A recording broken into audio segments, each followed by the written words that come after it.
Aujourd'hui, Depardieu est grillé dans le métier, certes, mais c'est pas un stagiaire qui va être grillé dans le métier. Enfin, là encore, je pense qu'on est un peu sur des fantasmes.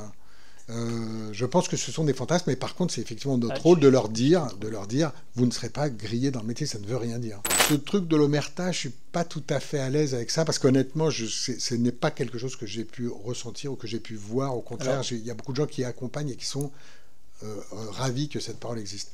Par ailleurs, pour revenir à l'école, ça nous est arrivé une fois en tous les cas, où là encore j'avais un peu l'impression d'un cliché, c'est-à-dire qu'on dit c'est un petit monde, etc. Et on avait une affaire, une histoire, avec un intervenant. On avait fait une réunion avec tous les étudiants qui le désiraient, tous les gens du corps enseignant qui le désiraient, etc. Et je ne comprenais pas la difficulté que la jeune fille en question avait à parler et à s'exprimer, et pourquoi elle est...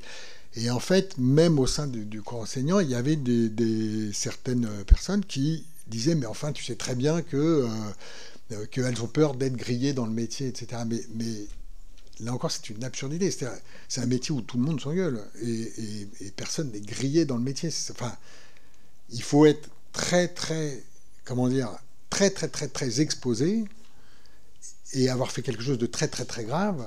Aujourd'hui, Depardieu est grillé dans le métier, certes, mais c'est pas un stagiaire qui va être grillé dans le métier. Enfin, là encore, je pense qu'on est un peu sur des fantasmes. Je pense que ce sont des fantasmes, mais par contre, c'est effectivement notre rôle de leur dire, vous ne serez pas grillé dans le métier, ça ne veut rien dire. Cette omerta que vous dites ne pas voir, en fait, elle existe, parce que ça fait longtemps que les victimes parlent. Et si on s'était saisi de leurs paroles depuis le début, on n'en serait pas là maintenant.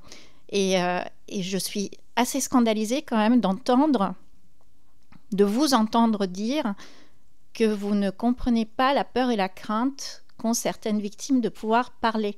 Parce que c'est une réalité que celle d'être grillée dans ce métier. Ce ne sont pas des engueulades, ce sont, on est en train de, notre sujet de commission d'enquête, ce sont des violences au sens large, mais parfois ce sont des violences qui sont des crimes. Donc ce ne sont pas des simples engueulades dont on est en train de traiter ici. Ce que j'essayais de dire à ces étudiants, c'était ne vous racontez pas que ce que vous allez faire aujourd'hui, en fait, d'abord l'époque est avec vous, tout le monde est avec vous, personne aujourd'hui ne pourra vous faire ouvertement le grief d'avoir pris la parole dans le cadre de la FENIS contre un intervenant qui a mal agi. Et ce n'est pas ça qui va vous griller dans le métier. J'assume complètement, donc je me suis peut-être mal exprimé, mais c'est ça que je voulais dire. Et pour en venir à l'omerta, oui, si vous êtes témoin de quelque chose, effectivement, vous pouvez aller voir, vous pouvez porter plainte, vous pouvez dénoncer.